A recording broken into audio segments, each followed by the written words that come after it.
start with the big picture. This is our home, and it's our environment of evolutionary adaptedness. Actually, this is our environment of evolutionary adaptedness from our perspective, or actually, people have a preference for savanna-like landscapes, which is not surprising because that is the origin of the human species. So think about for a moment how this makes you feel, and then how this makes you feel. And a good bit of research has compared how people feel in different settings, compared behavior, physiology, and using direct exposure to these environments as well as pictures and video.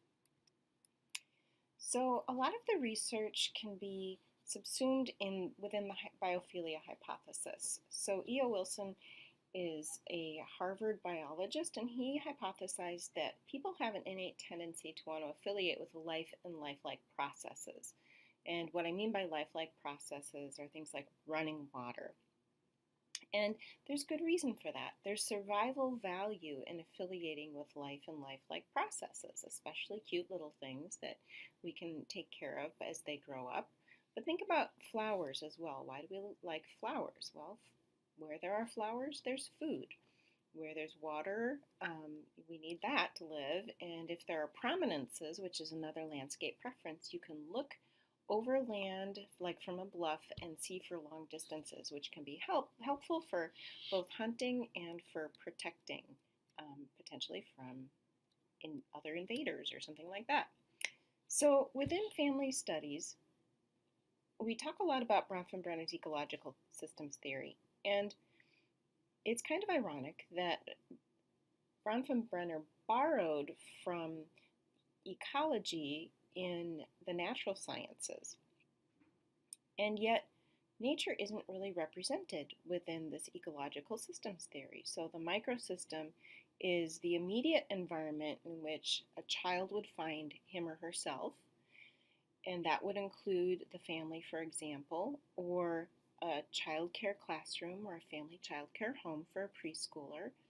Whereas the exosystem is the broader environment, the community and other institutions in the community, and the macrosystem is the wider culture. All of these things are changing through time, as you can see that the chronosystem, that's the arrow from left to right across the bottom. And so you may be asking yourself, where is nature within this environment? And I would argue that it's in all of these places. We interact with air, water, food, our clothing, shelter, every day in our microsystem, but people are also nature. And so in that way, we're also interacting with nature within the microsystem, within our communities, both in terms of urban nature, but there are many aspects of our communities that are part and parcel of nature. Humans aren't separate from nature. We can't really talk about humans and nature because humans are nature. And then those larger macro systems, social, political systems, economic systems, are human creations as well. So think about nature as permeating all of these ecological systems. So the evidence I'm going to talk about today regarding nature and human well-being focuses on attention, reduction of stress, physical benefits, including benefits to immune function, behavioral pathways to well-being, in other words, people engaging in healthy behaviors, and then social pathways. How do natural environments influence social interactions? So the first set of evidence I'm going to talk about here is based in attention restoration theory. And there's good evidence that we have at least two attentional systems that are somewhat distinct. One is directed attention, and that's what you would use when you're studying. So think about children in classrooms. It's effortful, it requires energy and control, and it's also subject to fatigue because it requires effort. And then there's involuntary attention, which think about this as fascination. There's something interesting that you're watching. Natural environments tend to draw on this more involuntary attention or fascination. So think about natural environments. They're dynamic in terms of things like leaves rustling, and you can see movement, but it's what people call soft fascination. There are no bright flashing lights or loud noises. It's sort of a gently absorbing soft fascination. And when you are in a restorative environment that draws on involuntary attention, that allows your directed attention to recover. So you may have noticed that if you are feeling fatigued after studying and you walk across campus, we're fortunate to have a pretty nice campus with a lot of natural elements, that maybe that makes you feel better. Now, certainly exercising also helps you to restore, but exercise in green contexts actually is more restorative than exercise indoors or exercise in urban contexts. So, attention restoration theory proposes that being in an environment that has more natural elements, primarily vegetation, is going to be more restorative to cognitive functioning. So, as a way of looking at this and testing the hypothesis, people have compared living spaces with different types of views. So, do you see grass and trees out the window, or do you see concrete out the window?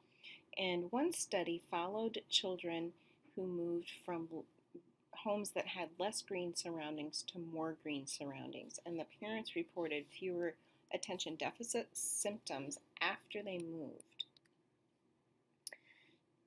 Similar results have been found with adults. So public housing residents in Chicago perform better on assessments of attention if the apartment had a green view. I'll show you a picture of that in just a minute. And this is very much like a random assignment, because when you are on a list for public housing, you take the first unit that becomes available. And so it's not as though you get to pick whether you're facing a tree or facing a concrete yardway. Originally, when this housing complex was built, there was grass and trees everywhere. But as the trees died and the grass died, it wasn't replaced. They put concrete. And so it really sort of functioned as a random assignment experiment. But not only did they perform better on attention tasks, they were better able to work towards long-term goals and were less likely to procrastinate.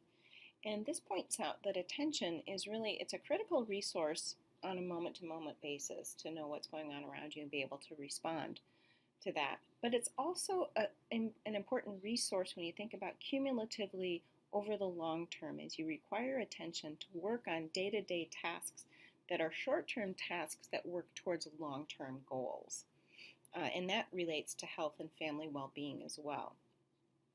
In addition to that, those residents who had a green view from their window assessed their life challenges as being less severe and something that they were better able to address. And the authors of this study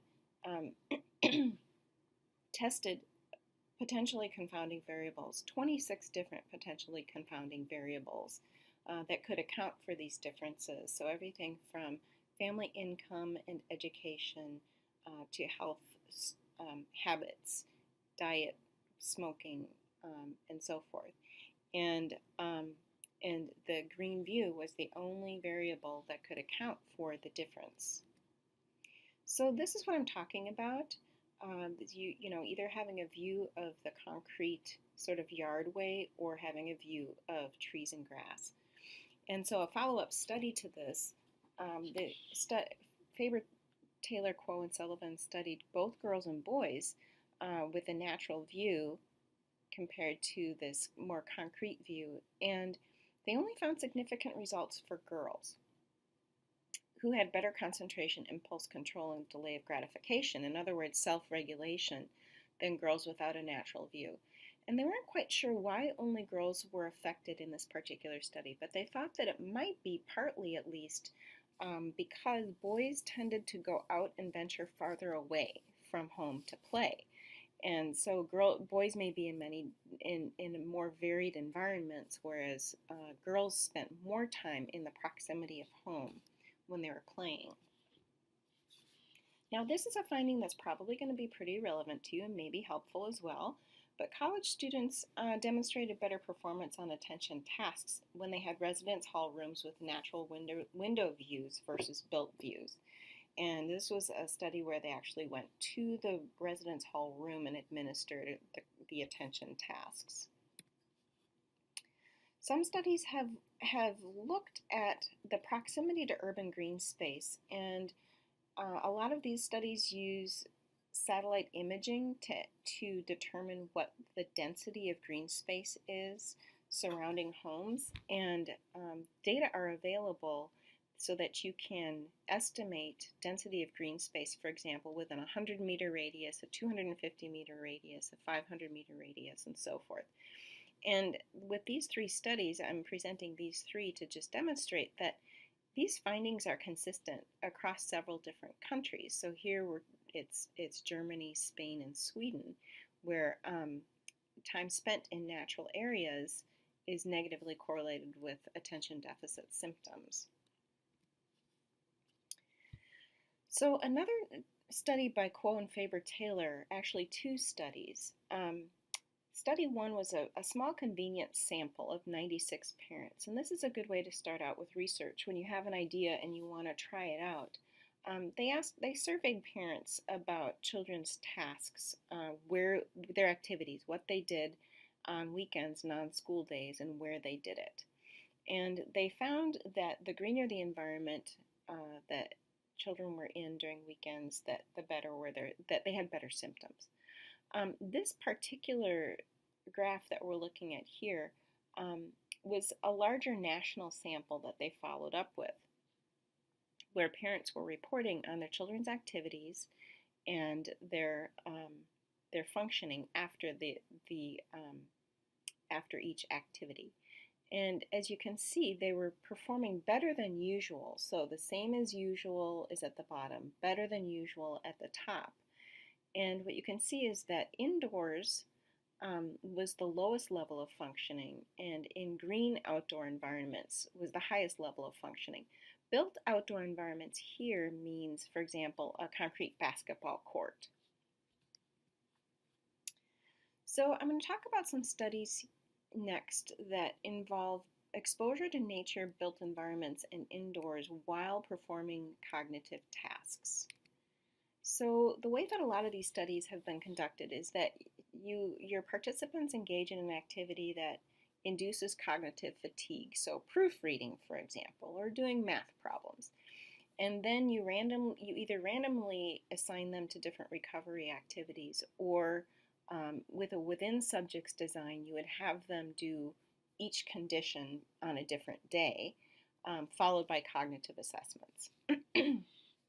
So for example, one study had adults who had engaged in a proofreading task, then either listen to music, read magazines, go on an urban walk, or go on a nature walk. And they found that nature exposure can significantly improve attentional functioning, but none of the other activities did. Then another study with children compared a nature walk with an urban walk and sort of a neighborhood walk, and they found that the nature walk significantly improved attention for children who were diagnosed with ADHD, but the urban walk didn't.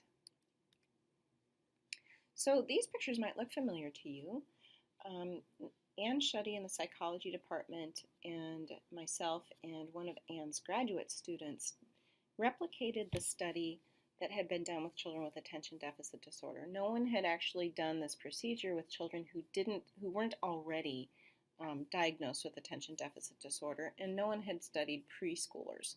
So we had 4 and 5 and 7 and 8-year-olds who were not diagnosed with ADHD, and they did puzzles in the lab. They went on either a nature or an urban walk, and then they completed assessments.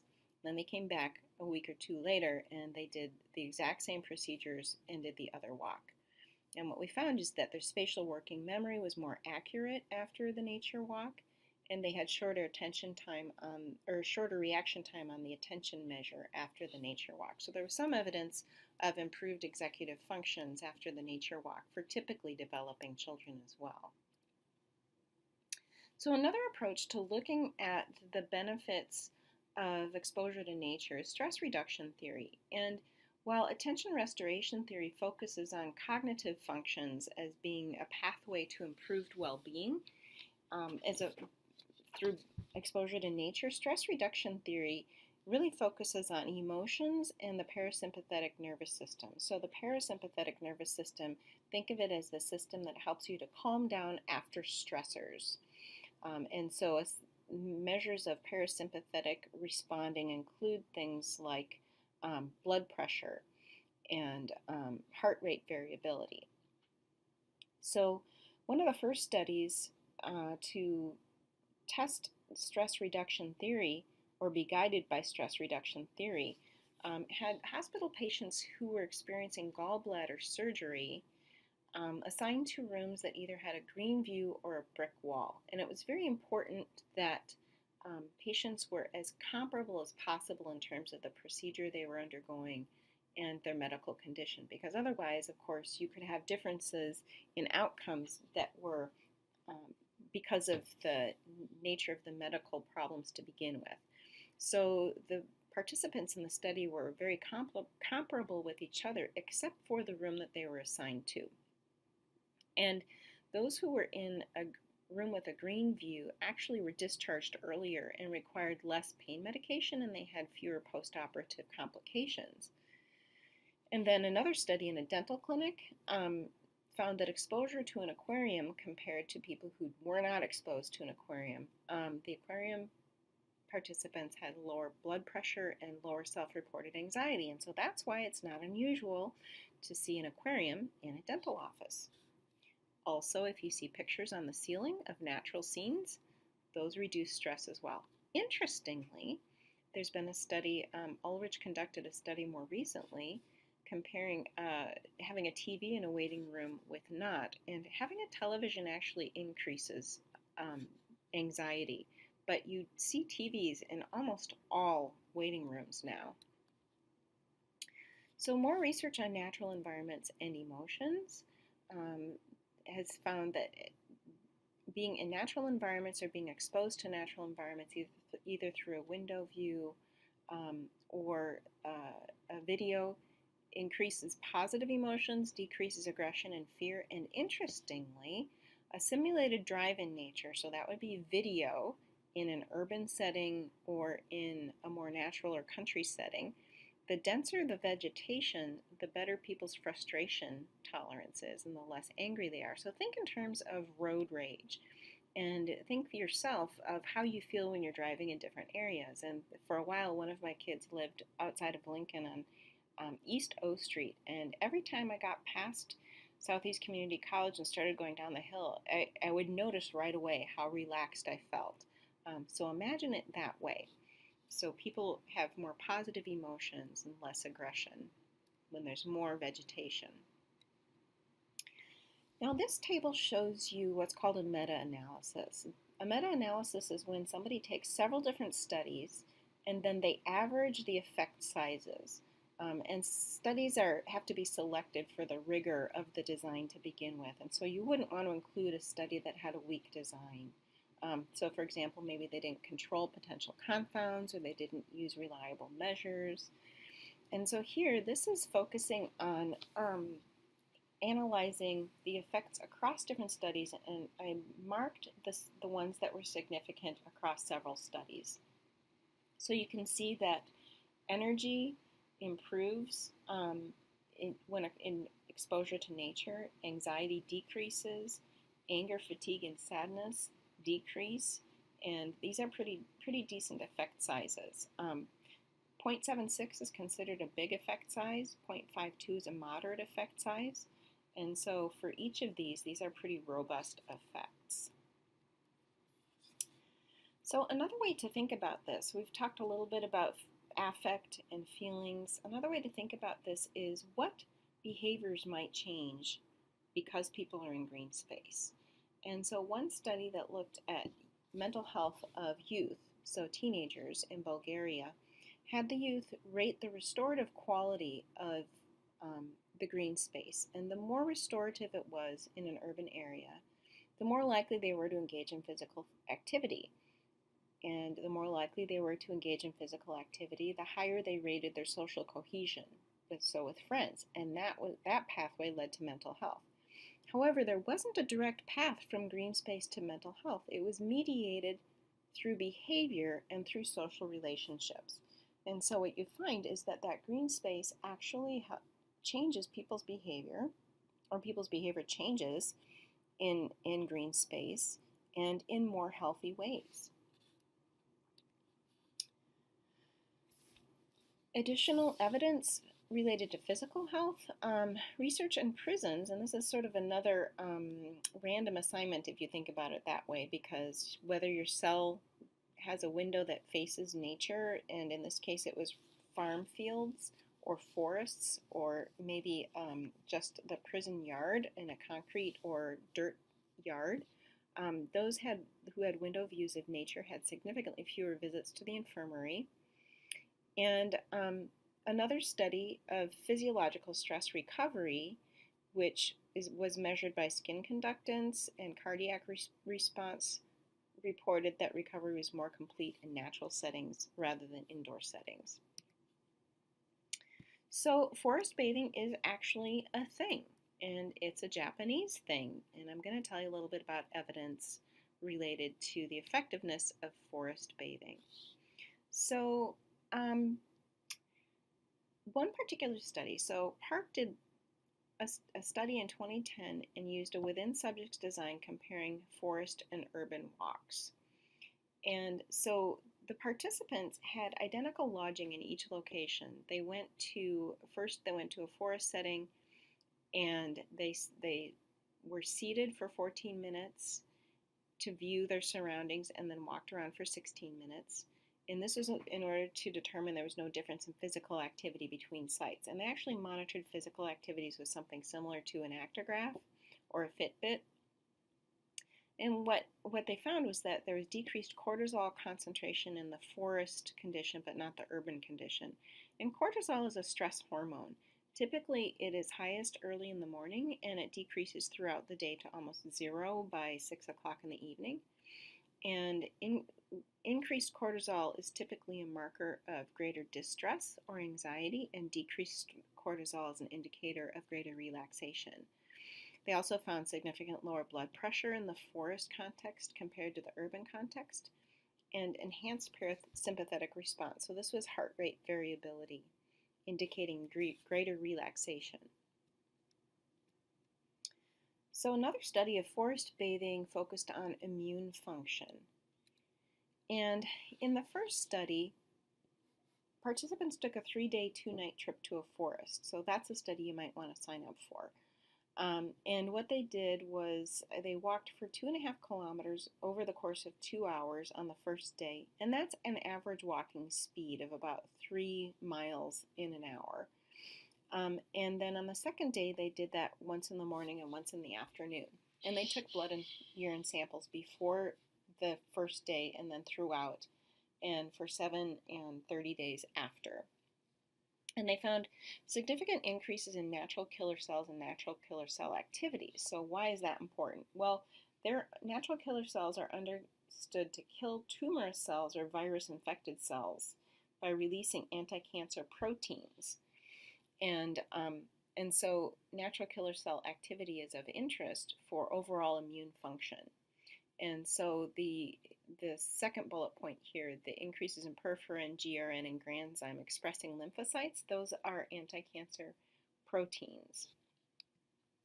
So the authors replicated the study but expanded it to a within subjects design, and they had their participants complete the forest trip and also an urban trip, the same length of time, and they had the same diet in both contexts. They had comparable lodging in both contexts. And in the city condition, they walked in a historical district, so it wasn't, like a rundown area, and around a sports arena and an airport. Now, I can see that being unpleasant. But they stayed in the same class of hotel. They engaged in the same distance walking.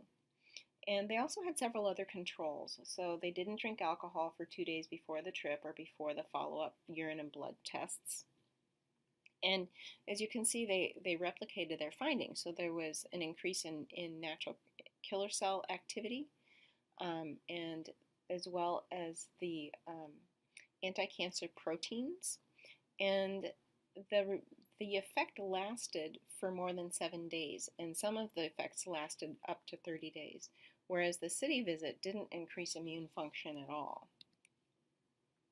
And then with a third study, they added women. So the first two studies were only men, and they increased their assessments as well, and they found an increase in the proportion of T cells, which, as you know, are important for immune function, and decreased adrenaline and noradrenaline concentrations. And this is important because even though we need adrenaline, which is also a stress hormone, we need adrenaline to face particular stressors and challenges. When you have chronically high levels of adrenaline, it can compromise your immune system.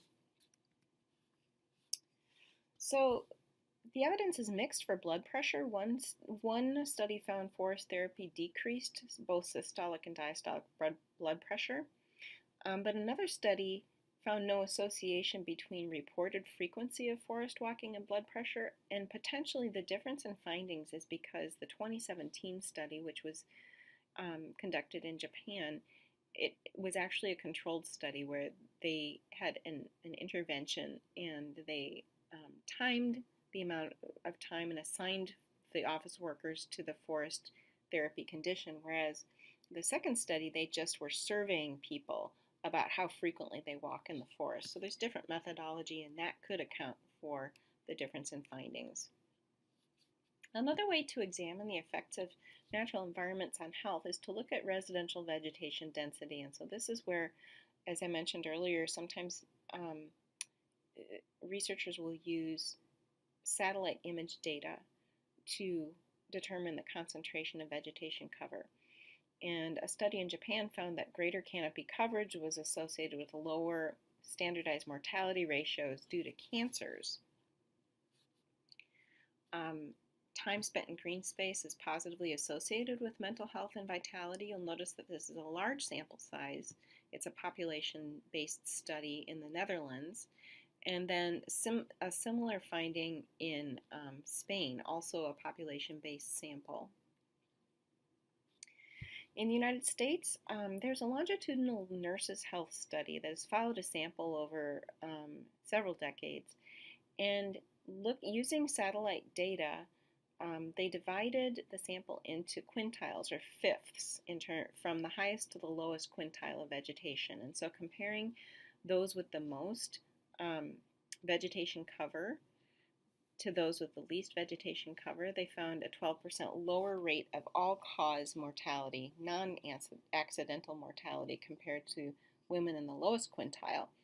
And again, there were rigorous controls for this, where they were controlling for other factors that can contribute to mortality, as you can see, things like age, race, ethnicity, smoking, socioeconomic status.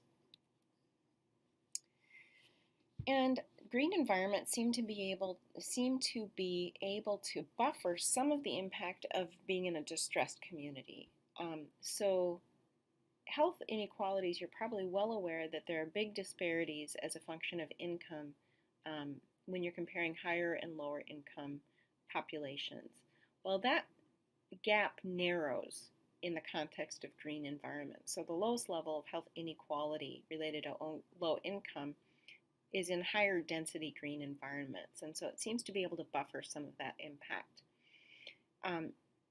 People with lower self-reported stress and having a more diurnal pattern of cortisol concentration, that normal pattern I was talking about earlier where it's high in the morning when you first get up, think about it as kind of a morning cup of coffee. Cortisol should be highest in the morning and drop throughout the day, and that's also associated with a high density green environment. And it's also associated with a lower incidence of disease clusters when we're looking at a 1 kilometer radius in the Netherlands. And the strongest associations were for anxiety and depression. It seems as though children and people who are in a low socioeconomic status are particularly sensitive to this. And so the green environment really seems to moderate stressors for them. A little while ago, I was talking about how the perceived restorativeness of environments contributed to physical activity and social interactions. And here we have a similar finding where in the public housing project, comparing the same barren and green settings we were looking at earlier, children's everyday activities when in green environments were more positive, they were more involved in play, and most were supervised in green environments. But in barren spaces, they had only half the access to adults. In other words, they weren't as supervised. So adults, when there are green spaces, come out and visit with each other and supervise the children. And they engaged in more creative activity in the green spaces.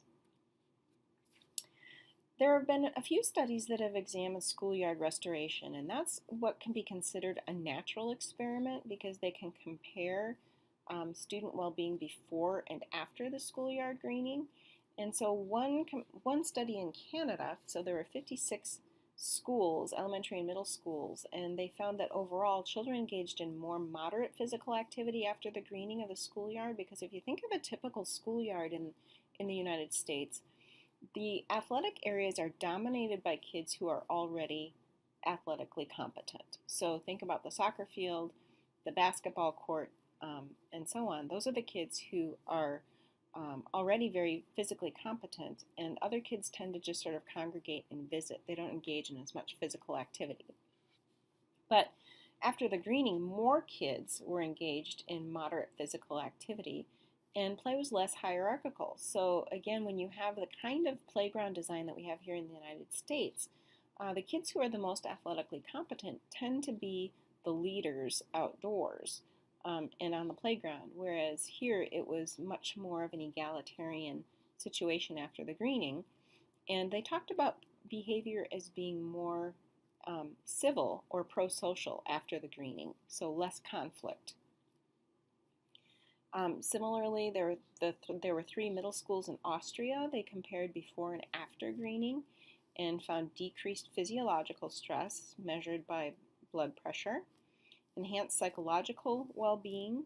The schoolyard was perceived as more restorative, but they didn't find a significant effect on executive function, so attention or working memory. Another study of schoolyard restoration in Boston, they compared half of the schools that were renovated first with schools that were waiting to be renovated, and they found that those that were renovated first, that included more greening, demonstrated improved standardized test scores. So kids feel better, they can think better, they're less distressed, and they perform better in school when they have the green environments. Another way to study this is to think about the view from the classroom window. And unfortunately, teachers often think of windows as a distraction.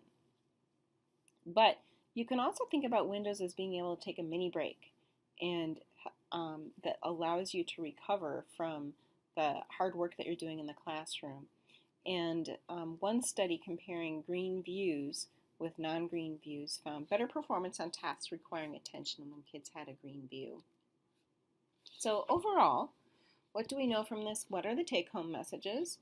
That overall natural environments seem to be able to improve attention and cognitive functioning.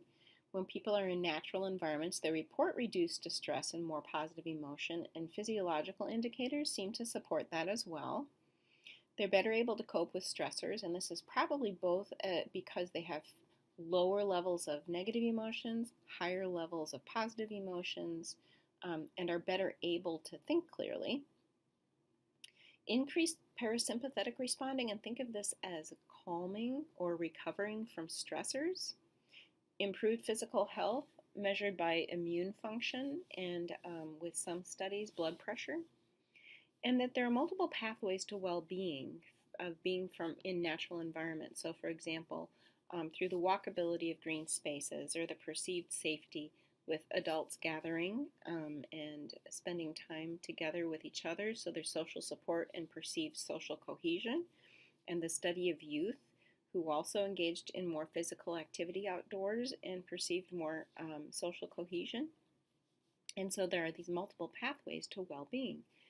So That's the summary of the evidence, and there are many more studies, but this is just a sampling of what's available, and it's a growing field, documenting the many different ways that spending time in natural environments are associated with well-being.